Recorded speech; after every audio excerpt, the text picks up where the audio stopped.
টাকা দিলেই কি সব কাজ হয়ে যায়? আমি আর একসাথে এতগুলো কাজ করতে পারবো না। তুমি কি মানুষকে দিয়ে এতগুলো কাজ করাতে পারবে? আর টাকা দিয়ে করালেই কি তারা এত ভালো করে কাজ করবে? না, একদমই করবে না। তোমার মতো করে কেউ করবে না, কারণ এটা তোমার সংসার, তোমার পরিবার।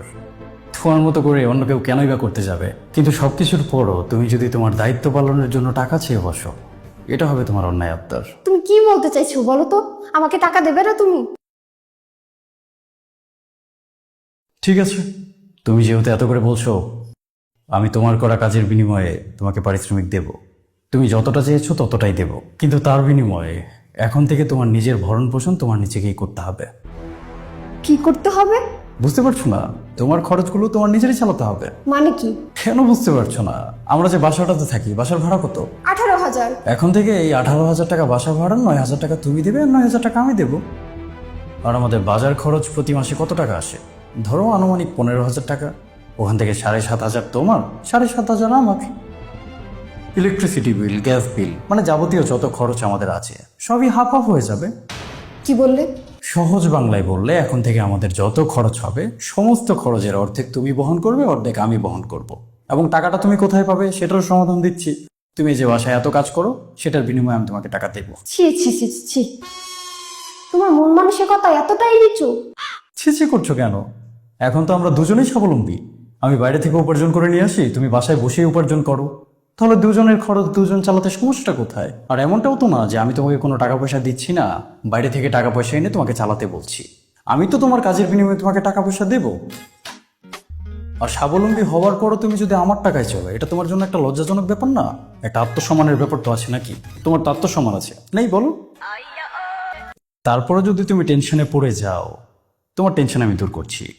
ধরো প্রত্যেক মাসে আমাদের প্রায় 60,000 টাকার মতো খরচ আসে। এখান থেকে 30,000 আমি দেবো, 30,000 তুমি দেবে। কিন্তু তোমার ওই যে ঝাড়ু দেওয়ার 20 টাকা, কাপড়ের 10 টাকা, রান্নার 100 টাকা মিলিয়ে যদি তুমি মাসে 30,000 টাকা উপার্জন না করতে পারো, সমস্যা নেই, 2-3 হাজার যদি কম থাকে সেটা আমি দিয়ে দেবো। হাজব্যান্ড হিসাবে আমি তো এতটুকু করতেই পারি, কি বলো? আমি কখনো কল্পনা করিনি তুমি আমাকে এই ধরনের কথাবার্তা বলবে। আমার ভরণ পোষণের জন্য আমি কেন টাকা দিতে যাব? তুমি তো আমার দায়িত্ব নিয়েছো। একই সাথে দায়িত্ব এবং টাকা পয়সাকে দাঁড় করানোর কোনো সুযোগ নেই। যদি দায়িত্বের কথা বলো, তাহলে দায়িত্ব যেমন আমার আছে তেমন দায়িত্ব তোমারও আছে। আর যদি টাকা পয়সার প্রসঙ্গে যাও, তাহলে আমিও টাকা পয়সার প্রসঙ্গে যাব। দায়িত্বটা কিন্তু আমি একা নিইনি, তোমারও দায়িত্ব রয়েছে। আর সেই দায়িত্ব আমার থেকে মোটেও কম না। আমাদের সমাজে একটা ভুল ধারণা রয়েছে যে ছেলেটা মেয়ের দায়িত্ব নিচ্ছে। আসলে কি তাই? মেয়েটা কি ছেলের দায়িত্ব নিচ্ছে না? যে দিন থেকে আমরা একে অপরের প্রতি প্রতিজ্ঞাবদ্ধ হয়েছি, সেই দিন থেকে জীবনের বাকিটা সময় অবধি আমরা তো একে অপরের জন্য দায়িত্ব পালন করেই যাব। আমাদের খারাপ সময়ে কে পাশে থাকবে? তোমার পাশে আমি, আর আমার পাশে তুমি। তাহলে কে কার দায়িত্ব নিচ্ছে? দুজনই তো দুজনের দায়িত্ব নিচ্ছি। এখন সেই দায়িত্বকে দায়িত্ব না মনে করে তুমি যদি টাকা চেয়ে বসো, তাহলে তো আমারও তোমার কাছে অনেক কিছুই চাইতে হবে, তাই না? আর সবার উপরে যদি টাকা পয়সার হিসেবটাই থাকে, তাহলে আমার জীবনের সমস্ত উপার্জন দিয়ে তোমার জন্য বুটিক শপটা কেন করছি? আমি আমার নিজের জন্য কিছু করতে পারতাম। ঠিক আছে, তোমার আমাকে টাকা দিতে হবে না। না না, এখন এটা বলে তো তুমি পার পাবে না। হয় তোমাকে তোমার নিজের ভুল স্বীকার করতে হবে, আর তা না হলে তোমার ভরণ পোষণ এখন থেকে তোমাকেই চালাতে হবে।